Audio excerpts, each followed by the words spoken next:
تو آج ہم ایک خاص متن اننت آکاڑو کا گہرائی سے جائزہ لے رہے ہیں۔ یہ جو مواد ہمیں ملا ہے اسی پر بات ہوگی۔ جی بالکل۔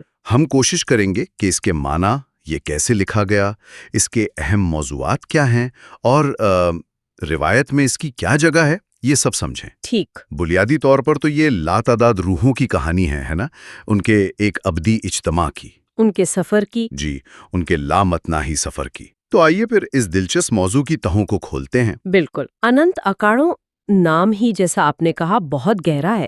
لاتعداد روحوں کا ابدی اجتماع۔ اچھا۔ یہ ان روحوں کا ازلی سفر بیان کرتا ہے۔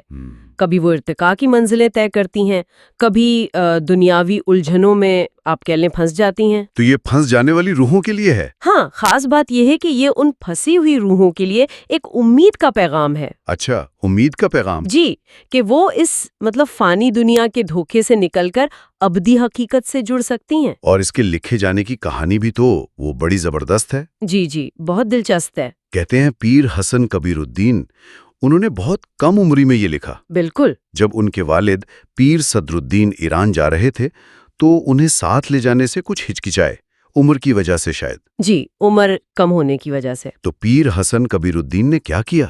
انہوں نے اپنی لگن دکھائی، 6 مہینے تک خود دھاگا کاتا، کپڑا بنایا اور اس پر یہ آیات لکھیں۔ 500 گز لمبے کپڑے پر؟ ہاں، 500 گز، وہ بھی خواجگی رسم الخط میں۔ خواجگی میں؟ جی، وہ رسم الخط جو ان کے والد نے ہی بنایا تھا۔ بالکل۔ اسماعیلی کمیونٹی کی مذہبی تحریروں کے لیے۔ تو یہ تو کمال کی لگن ہے۔ یہاں بات اصل میں اور بھی گہری ہو جاتی ہے۔ یہ صرف ایک بیٹے کی لگن نہیں ہے۔ اچھا؟ اسی دوران جب پیر حسن کبیر الدین یہ لکھ رہے تھے، ان کے والد پیر صدر الدین وہ ایک شدید روحانی آزمائش سے گزر رہے تھے۔ روحانی آزمائش؟ کیسی؟ ایک آہنی دیوار جیسے کہا جاتا ہے، وہ ان کے اور امام کے درمیان آ گئی تھی۔ وہ امام کے روحانی دیدار سے محروم ہو گئے تھے۔ اس کی وجہ کیا تھی؟ اس کی وجہ دیکھیں، متن اشارہ کرتا ہے کہ ان کے دل میں ایک معمولی سا خیال آیا تھا اپنے بیٹے کے بارے میں، کہ وہ ابھی تیار نہیں؟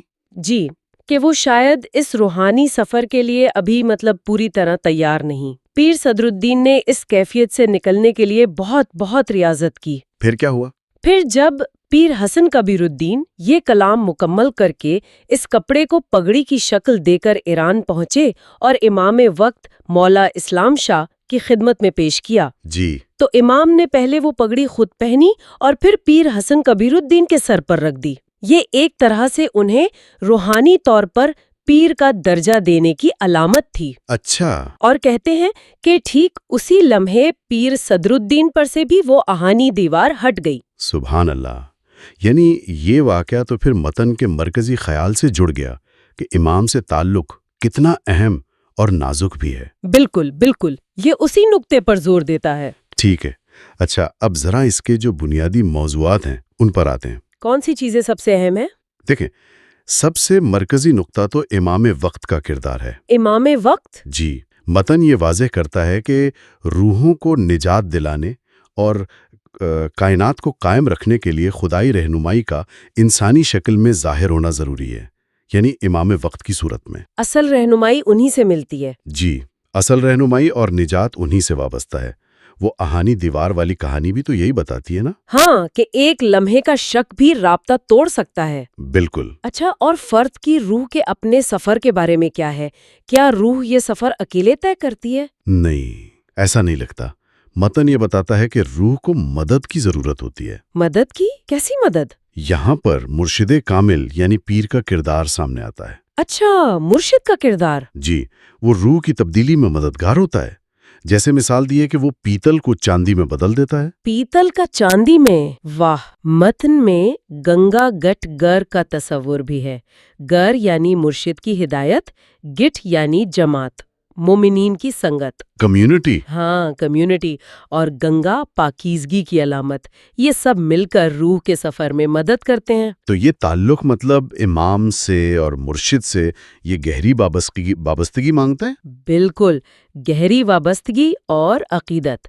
متن میں اکثر ایک استعارہ استعمال ہوا ہے، شوہر اور بیوی کا۔ شوہر اور بیوی؟ جی، شوہر یعنی امام اور بیوی یعنی روح جس طرح بیوی شوہر کی وفادار رہ کر تحفظ اور محبت پاتی ہے، اسی طرح روح کو امام کی ہدایت پر خلوص سے عمل کر کے ہی خدا کا فضل ملتا ہے۔ یہ تو گہری بات ہے۔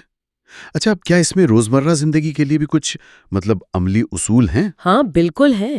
متن صرف روحانی باتوں تک نہیں رہتا، عملی اخلاقیات پر بھی زور ہے۔ یہ ایک اہم سوال ہے نا کہ اس حکمت کو عملی زندگی میں کیسے لایا جائے؟ جی، تو کچھ خاص اصول بتائے گئے ہیں، جیسے عشر یعنی 10 وند کی پابندی۔ 10 وند، اپنی آمدنی کا 10واں حصہ دینا۔ جی، جسے دین کی جڑ کہا گیا ہے۔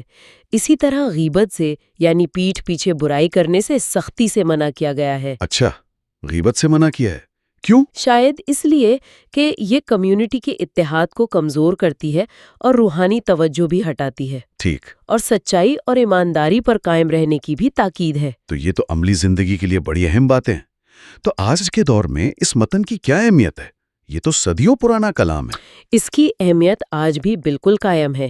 یہ کلام روزانہ جماعت خانوں میں اسماعیلی کمیونٹی کی جو اجتماعی عبادت گاہیں ہیں، جی ہاں، وہاں پہلی نماز سے پہلے پڑھا جاتا ہے، اور ایک روایت یہ بھی ہے کہ پچھلے امام مولا سلطان محمد شاہ انہوں نے کئی ماننے والوں کو جب وہ مشکلات یا آزمائشوں میں تھے تو خاص طور پر اس کی تلاوت کا حکم دیا تھا۔ اچھا، مشکلات کے وقت پڑھنے کا حکم۔ جی، تو خلاصہ یہ ہوا کہ اننت اکھاڑو روح کے ازلی سفر پر امام اور مرشد کی جو لازمی رہنمائی ہے، اس پر، سچی عقیدت کی اہمیت پر اور اخلاقی زندگی گزارنے پر ایک بہت بہت گہرا متن ہے۔ بالکل، اور یہ سب ایک خاص تاریخی اور روحانی پس منظر میں جڑا ہوا ہے۔